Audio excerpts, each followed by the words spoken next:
Hoy le damos la bienvenida al señor Juan José Gómez Centurión. Muy buen día, ¿cómo te va, Juan José? Hola, Juan José, buen día, ¿cómo te va? Buen día, ¿cómo estás? Muy bien, muy tranquilos, contentos de recibirte. Tuvimos una falla técnica, por eso cambiamos la manera. Te hicimos una presentación contando un poco de vos, de lo que has hecho a lo largo de tu vida, de lo que figura también en las redes y como información tuya. Queremos saber un poco que vos nos cuentes a nosotros por qué elegiste hacer y participar en política y abrir un espacio propio. Bueno, en principio gracias por el llamado, es un placer estar en contacto con ustedes. Sí, bueno, yo después de muchos años de la vida empresarial decidí volver al servicio público como funcionario, sí, en un momento dado, en el año 2012-2013, buscando un proyecto de transformación del país, de reversión del fracaso sistémico en el cual está hundido Argentina. Sí. Y trabajando como funcionario adentro de un gobierno me di cuenta que era más de lo mismo, que no había forma de que se tomaran las medidas que realmente llevaban a la reversión del fracaso. Sumado a esto, cuestiones que moralmente normativas o posturas políticas que iban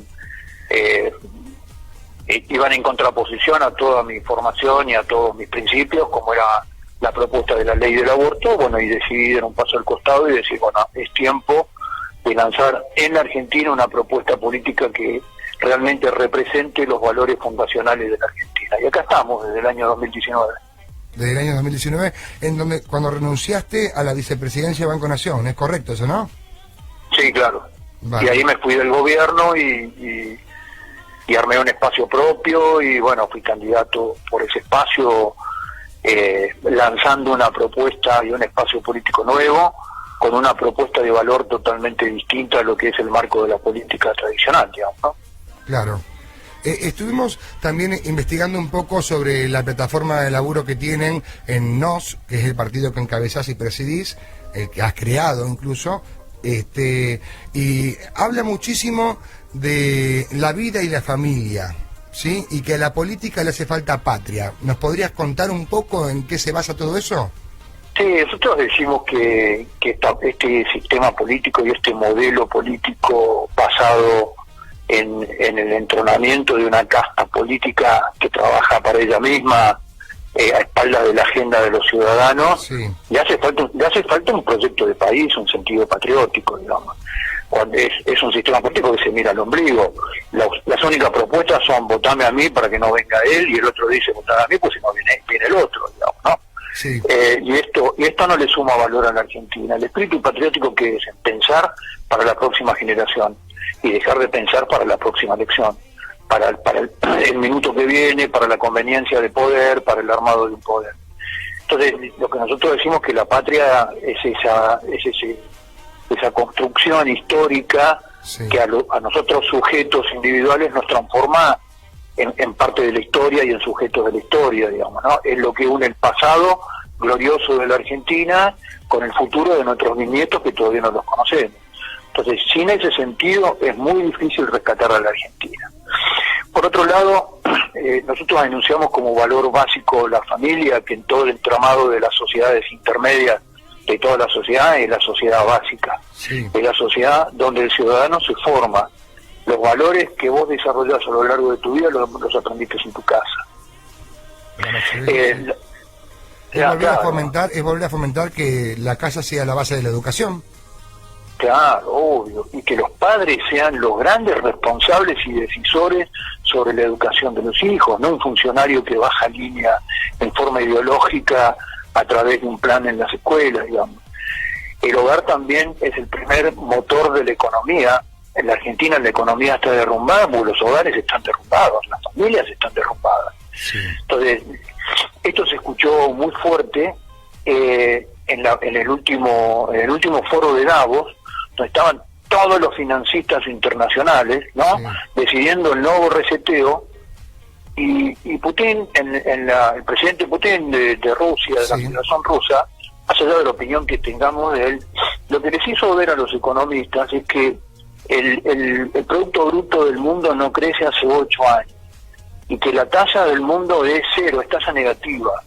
Entonces, que no hay ninguna herramienta macroeconómica que vaya a hacer crecer el PBI mundial, o sea, la economía del mundo, si no es la microeconomía. La microeconomía es la economía de la familia. Claro. Entonces, vos fíjate cómo desde otro lugar, desde otra vertiente, desde otra visión política, todo concluye en lo mismo. Si vos analizás el fenómeno de la pandemia a nivel global, Sí. ni los estados ni los organismos internacionales mandaron a protegerse a los niños y a los ancianos, no los mandaron a protegerse hogares, institutos del Estado. ¿Dónde los mandaron? A recluirse. A sus familias. Casa. Sí. Claro. ¿Por qué? Porque donde hay riesgo, donde hay peligro de contagio, donde hay contención, donde hay necesidad de atender un problema serio, ¿cuál es la institución natural que lo hace? La familia. Entonces nosotros creemos fervientemente en el proyecto de la familia como motor y como sistema transversal que tiene que ir en todas las políticas del Estado, tiene que fortalecer la familia. O sea que... Y no Perdón, dale. Sí, que coincidí en que tiene que ser nuevamente la base porque hoy ya no lo es. ¿Eso lo que en eso coincidís? La familia está atacada desde todo punto de vista. Has visto en la campaña del 2019 en la ciudad de Buenos Aires una publicidad enorme que nosotros denunciamos y hasta que llegaron a sacarla, que era familia, modelo a deconstruir. Claro. Cuando vos analizás todo el sistema de planes, Sí. ¿no? De planes sociales, los planes sociales son dados a individuos, ¿no? No hay ningún apoyo a la familia. Entonces, digamos, nosotros creemos, cuando vos recorres el interior y ves una estación, el diseño de una estación de micro, Sí. en cualquier lugar de la Argentina, ves que no está pensada ni la ubicación de los baños, ni el sistema de circulación, nada favoreciendo el traslado de una familia, son todos temas de individuos.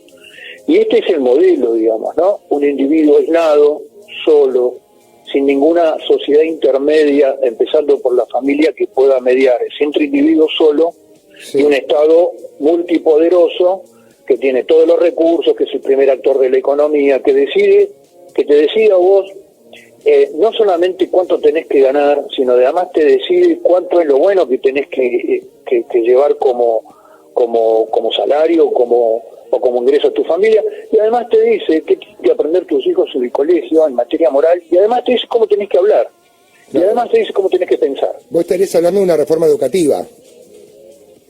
Una reforma educativa, la educación necesita una reforma completa.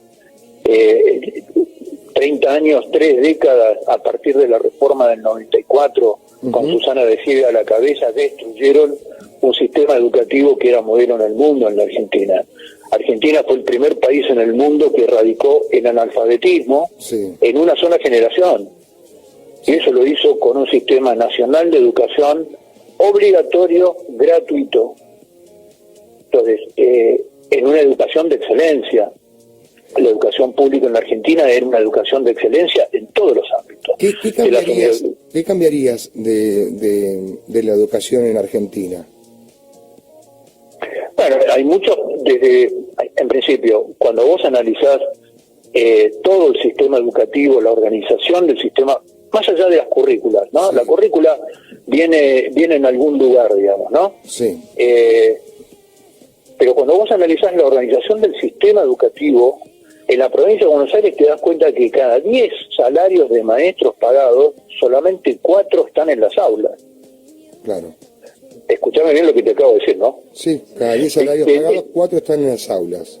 4 están en las aulas. Los otros están en un sistema administrativo, son agentes del sindicato, tienen licencia por no ser historia. Entonces, este modelo estructuralmente, como está organizado, es inviable desde el punto de vista educativo. Sí, Cuando vos analizás, claro, es económicamente inviable y además no estimula a los maestros a que estén en las aulas, ni a capacitarse para estar con los chicos, porque es mucho más importante un trabajo administrativo o un trabajo en una comisión o en el sindicato que estar en las aulas dedicándose a nuestros nietos y a nuestros hijos, digamos. Sí. Cuando vos analizás todo el modelo educativo de la Argentina, todo el modelo de curricular, Sí. El modelo está más orientado a generar habilidades emocionales que conocimiento. Sí. Entonces, en qué han transformado la educación argentina. Es más un modelo de contención emocional que educativo. Exactamente. Las escuelas públicas en la provincia de Buenos Aires se han transformado en comederos, ni siquiera en comedores, Claro. en comederos de chicos.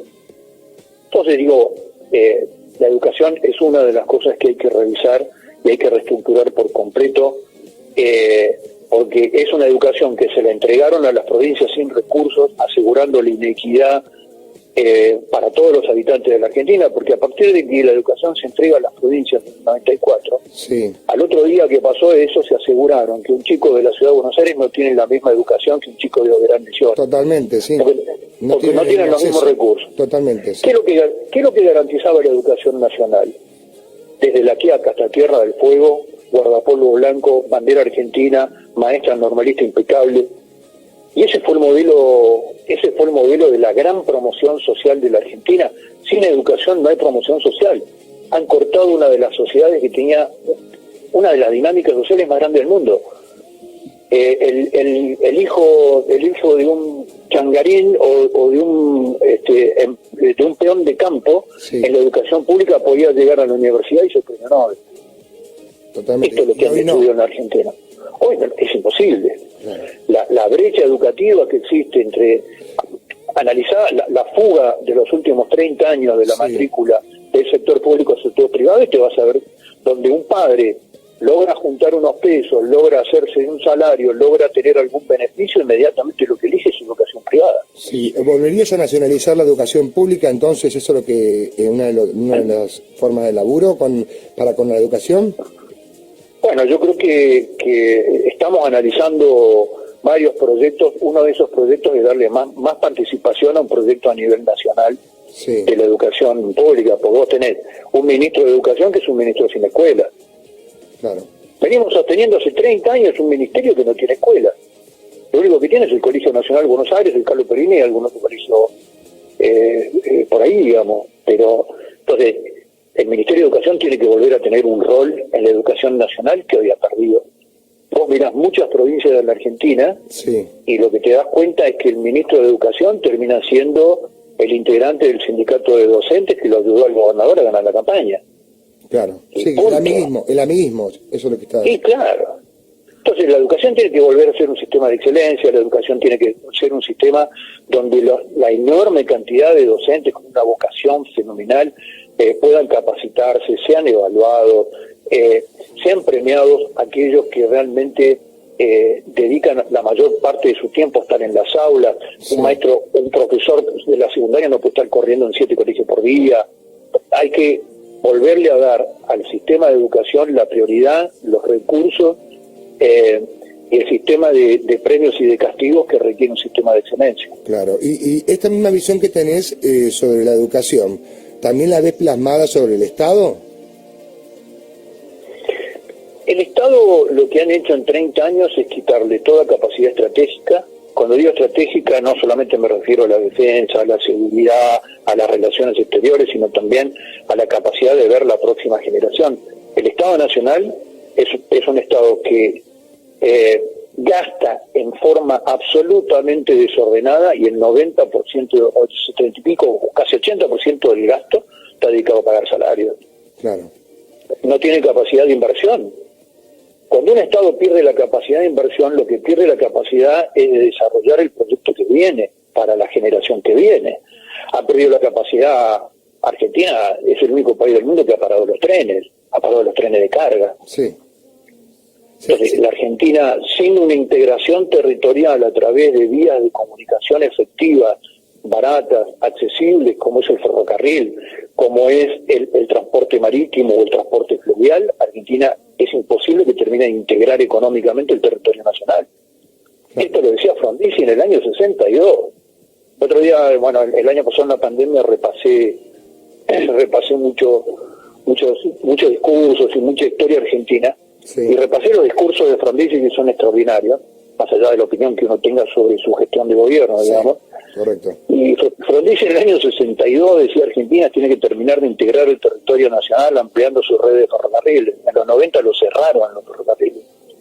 Sí, fue para darle un poco también de espacio a todo lo que es el movimiento por medio de rutas, pero tampoco sirve eso porque no da resultado económico para el país. Sí, entiendo que daba laburo, pero la realidad es que un tren equivale a 50 camiones, y en lo que es la productividad y el costo de traslado de lo que sea materia prima o producto ya hecho, se levanta muchísimo los costos. El transporte por ruta es caro, sí, es ineficiente, es peligroso y es el más contaminante de todos. Sí. Esto es ley internacional, digamos. No es que los argentinos podemos volver a inventar la pólvora. Entonces, el transporte en ruta tiene que estar resguardado a ciertos servicios de transporte de pasajeros, al transporte de individuos, al transporte de maquinaria que no se puede transportar por ferrocarril, sí, pero el transporte económico y los ferrocarriles se traslada también al transporte marítimo. sí. Todo el comercio que circula desde la Isla Grande de Tierra del Fuego hasta Buenos Aires se hace por la Ruta 3. Todo, pasando en Santa Cruz, atraviesa Chile, pasa por un transbordador de Chile y pasa a Tierra del Fuego y vuelve. Claro. Entonces, lo que digo han destruido la Argentina en su capacidad económica, en su capacidad de integración, digamos, ¿no? Bien, ¿y qué es lo que opinás sobre el encierro del pueblo en base a lo que pasa con la salud en la nación?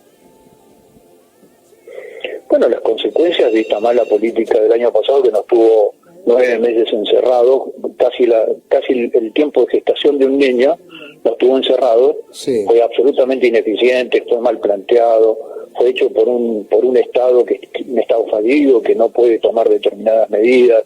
No se previó, no se testeó como corresponde, no se pudo saber dónde estaba el problema, y después empezamos con el show del plan de vacunación. Sí. Porque la meta a cubrir en términos colectivos, sí, un gobierno en un modelo de pandemia, es llegar de alguna manera a este fenómeno que se llama la inmunidad de rebaño, digamos, ¿no? Sí. Cuando la vacunación y los contagios generan tantos anticuerpos que lo que quedan son reducidos grupos de personas en peligro de ser contagiados. Totalmente, sí.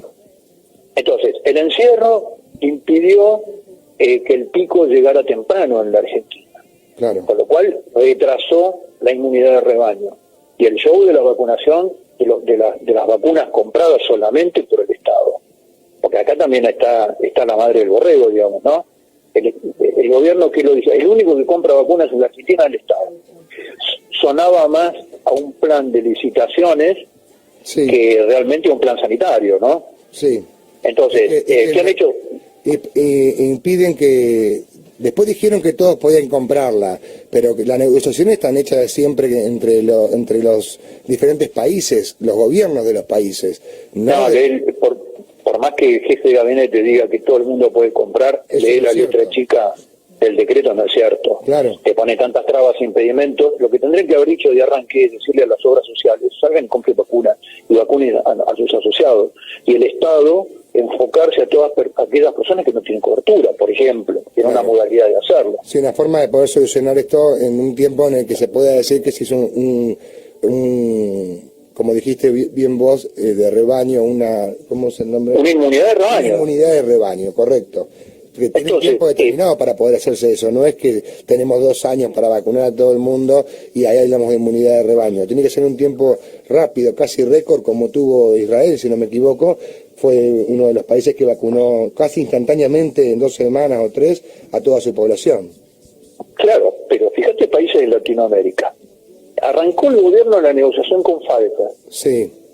Nunca llegó a cerrar la negociación, todos sospechamos que porque había una negociación espuria que el laboratorio no aceptó. Ahora la cerró Chile, la cerró Brasil, la cerró Uruguay y aceleraron el proceso de inmunidad de rebaño asombrosamente, digamos, ¿no? Claro. Después vino ¿Y qué opinas que tema... Sí, perdóname. Perdón, después vino el tema de Hugo Sigman. Hugo Sigman todavía creo que le adelantaron cerca de $50 millones para fabricar en Argentina la vacuna, la tendría que haber empezado a entregar en abril. Claro. Ningún medio de comunicación da noticias de este tema, ni da noticias de dónde está Hugo Sigman, ni ninguna explicación sobre el tema. Después arrancamos con la vacuna rusa, 25 millones de dosis, y al final es un avión por semana con 1 millón de dosis Porque en el fondo, ¿qué hay de esto? ¿Qué es lo que yo sospecho y qué es lo que me parece que está pasando? El gobierno argentino no solamente no es creíble para los argentinos, no es creíble en una negociación para afuera, con lo cual es muy difícil que pueda cerrar esta negociación. Claro, pero es un problema global, decir que de Argentina para con el mundo por el comportamiento que tiene para pagar.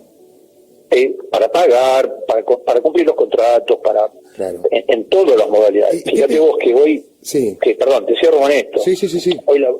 Hoy la vacuna en el mundo es un recurso escaso, digamos. Sí. Hay 6.500 millones de personas pidiendo una dosis. Y hay una capacidad posible de vacunación y distribución. Entonces, obviamente, para lo último vamos a quedar los países menos confiables, con gobiernos menos confiables, con gobiernos que no cumplen con sus compromisos. Sí. Con lo cual, esto me parece que es lo que le pasa en Argentina, ¿no? Las negociaciones, de lo que estabas hablando recién justo de las vacunas, el que no sea transparente o se haga de una manera que se le prohíba a la gente acceder a la información de qué están compuestas, cómo está hecho, de que no se hagan cargo de lo que cause en la gente porque está en una fase experimental. ¿Qué opinión tenés sobre todo eso?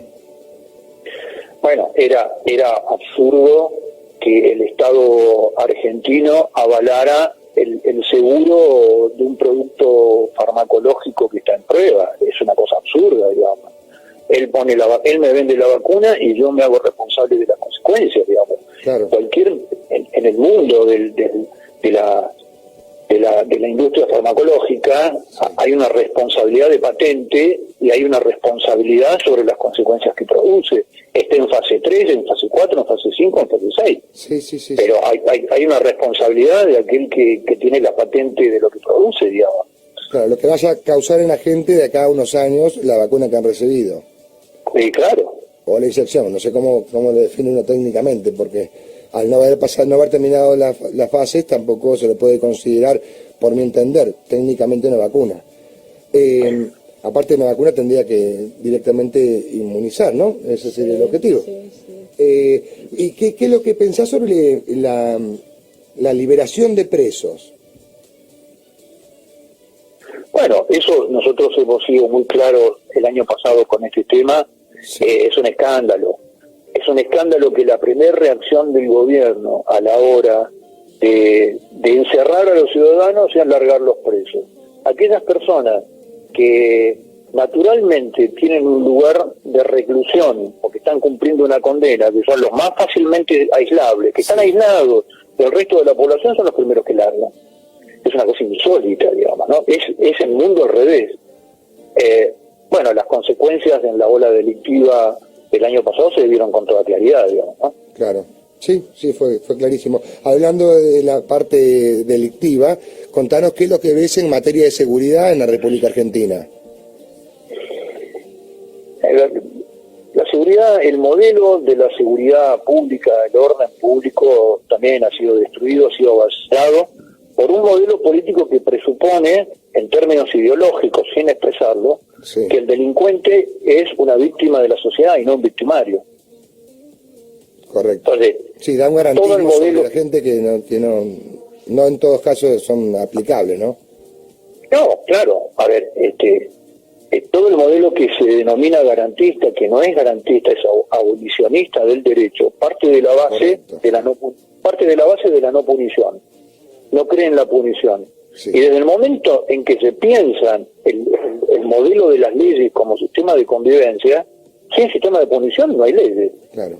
O sea, yo te pregunto... Esa forrista, eso de que te estás refiriendo, ¿no? Exactamente, sí, exactamente. Que no es garantismo, es abolicionismo del derecho. Es no creer, no creer en que se puede resertar, no creer en que se puede mejorar, no creer en el sistema propio que tenemos.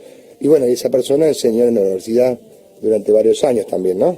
Pero no cree en la punición. Entonces yo pregunto a cualquiera de los oyentes que hoy está dentro de tu espacio. Sí. ¿Cuánta gente pararía en el semáforo colorado si no hubiese multa? Claro. Sí. Si no hay multa, no parás. Si no hay castigo, claro, si no hay castigo, uno tampoco se amolda a las normativas, eso es lo que... Pero claro, no hay normativa si no hay algo que te obligue a hacerlo y que te haga punible si no lo cumplís, digamos. Claro. Entonces, todo este modelo ha transformado al delincuente como una víctima de la sociedad y del sistema y no como un victimario. A partir de ahí, sí, lo que tenés es un desborde del delito en los últimos 25 años, que además, con otro factor que tiene mucho que ver con esto, que es el gran ordenador del modelo delictivo, que es el crimen organizado, fundamentalmente el narcotráfico. claro. A partir del año 2006-2007 en la Argentina, en forma misteriosa se empieza a instalar la producción y la exportación La cocina. y el tráfico. Claro, Sí. la producción de cocaína en la Argentina es insólita. Argentina no tiene hojas de coca. Claro. En la Argentina, por altitud y latitud, no produce hojas de coca. Con lo cual, la pasta base viene de otro país, se cocina con elementos químicos de la industria química en la Argentina y se exporta. Te doy un dato. ¿Y por qué digo que el narcotráfico y el delito organizado es un ordenador del delito? Porque es el que le da protección, es el que le da división del trabajo, vos haces esto, vos haces lo otro. Sí. Hace un mes más o menos, cosa que voló por debajo del radar de los grandes medios en Argentina, en Amberes, en Europa, se detectó un cargamento reembarcado en Argentina de 21 toneladas de cocaína. 21 toneladas de cocaína reembarcada a través de la hidrovía en el puerto de Buenos Aires. El récord en Latinoamérica de secuestro, de un solo secuestro de cocaína, habían sido 12 toneladas de secuestro de cocaína en un laboratorio de Pablo Escobar en Colombia. Casi lo duplica. Exactamente. Entonces, este modelo del delito organizado, del narcotráfico, es un generador del delito ciudadano complejo de todos los días. Y el impacto que ves de eso dentro de la Argentina, porque yo entiendo que estás hablando en nivel para con el mundo, si estamos reembarcando y enviando afuera, pero digo, dentro de la Argentina, ¿qué es lo que ves que está haciendo esto mismo? No, los medios que levantaron ese tema nos quieren hacer creer que esa cocaína, esos 21 toneladas de cocaína, venía desde Bolivia. Yo les pregunto, ¿cómo navega la cocaína desde Bolivia? No tienen mar. No, y no conocen ni el Pilcomayo ni el Bermejo. No tienen mar ni río tampoco para salir. Esa cocaína, todos los datos indican que está procesada en Santa Fe, en el Gran Rosario. Bajaron en lanchones hasta el puerto de Buenos Aires y se ponen reembarcados en Buenos Aires. Claro. Entonces lo que digo es que en la Argentina la producción de cocaína fundamentalmente en los barrios marginales del Gran Buenos Aires, del Gran Rosario, del Gran Córdoba, sí, se le puede rastrear con mucha facilidad, porque ¿sabés lo que generan? Paco. El subproducto de la cocina de cocaína es el paco, sí. Y el paco es lo que mata a los chicos argentinos. Sí, que es la sobra de la producción de la cocaína. Exactamente. Uh-huh. Exactamente. Altamente adictivo también. Con respecto, Sí, ya claro. que estamos hablando del tema de drogas, con respecto a la marihuana, no me refiero a una droga dura, ¿qué visión es la que tenés para con ello? El consumo masivo que hay en las nuevas generaciones y el uso adulto del mismo. Bueno, los países que han experimentado la liberación de la marihuana, empezando por el gramaje para consumo personal, Sí. Y después de ahí yendo, claro, el gramaje para consumo personal autorizado, Eran 40 gramos por mes. lo que genera es un mercado del menudeo que sigue alimentando al mercado marginal de la marihuana, digamos, ¿no? Y lo que han experimentado en sus países es que cuando Uruguay liberó la marihuana hace 2 años, Sí, libera la venta en lugares públicos, pero no dice de dónde se produce ni de dónde viene la marihuana, ¿no? claro. La marihuana viene del mercado negro, o sea, un negocio formal termina legalizando un producto que es absolutamente ilegal. O sea, y lo que ha generado eso en Uruguay es un disparo del delito violento, de los asesinatos, de los crímenes, porque los carteles que manejan la producción son carteles que son marginales y son carteles del delito organizado. ¿Y el autocultivo? El autocultivo es un... Digo, es un mito que sería una forma de salirse del mercado negro. Déjame terminar. La autorización del autocultivo es lo que esconde el mercado negro de la marihuana. ¿Por qué? Claro. Porque es lo mismo que decirle a alguien que fuma tabaco hace autocultivo con lo que fuma. Con lo que fuma en autocultivo un fumador de tabaco se abastece 3 días. Y el resto, si es un adicto al cigarrillo, va a salir a comprar cigarrillo. Claro. Claro, entiendo lo que decís. Perdón, yo tengo que ir cerrando la entrevista porque tengo otra entrevista ahora. Bárbaro, te va a hacer una pregunta Blanquita, que es compañera de acá de la radio también. Sí, buenos días. Quiero Buen día. preguntarle si me puede decir del sistema jubilatorio. ¿Qué opina usted? Qué buena pregunta, da para hablar 1 hora. El sistema jubilatorio está devastado en la Argentina. ¿Por qué? Primero, porque sistemáticamente lo han saqueado de las últimas 4 décadas. Después, si usted analiza, los fondos del ANSES son los primeros compradores de todo bono basura que sacan todos los gobiernos. La plata de los jubilados es lo que termina comprándole bonos al gobierno para que pueda seguir gastando. Tercero, el sistema jubilatorio en la Argentina, el sistema previsional completo, es inviable si no se amplía el empleo formal en la Argentina. Claro. Si no hay cada vez en negro. Claro, si no hay cada vez mayor cantidad de trabajadores que aporten, es muy difícil que la cantidad de jubilados que están al día de hoy terminen cobrando sus jubilaciones. Sí. Amén de que las jubilaciones son paupérrimas, el monto que le han agregado al ANSES 1.200.000 pensiones por invalidez que nunca nadie investigó. Entonces, hay que sanear al ANSES con una buena administración. Hay que generar una política que promueva el empleo en blanco en la Argentina y no castigue el empleo en blanco en la Argentina. Sí. Y eso lo que va a traer a lo largo del tiempo son mejores jubilaciones. Bárbaro. Juan José, ¿querés darle un mensaje a la ciudadanía de Mercedes que te está escuchando en este momento? Bueno, un abrazo enorme para todos los amigos de Mercedes. Estamos trabajando muy fuerte para armar una alternativa y una propuesta política en toda la provincia de Buenos Aires y también en Mercedes. Lo que le decimos es que Argentina tiene un futuro mucho mejor que esto si logramos consolidar un proyecto de país y una clase dirigente con patriotismo y con capacidad técnica para llevarlo a cabo. Totalmente. Bueno, Juanjo, te queremos agradecer un montón el tiempo que nos diste esta mañana y esperamos que se vuelva a repetir una nota más en algún otro momento. Cuando quieran, estoy a disposición de ustedes. Gracias, muy amable. Gracias, Blanquita, muchísimas gracias. Un fuerte abrazo, Juanjo, que andamos Abrazo. bien. Que tengas buen día.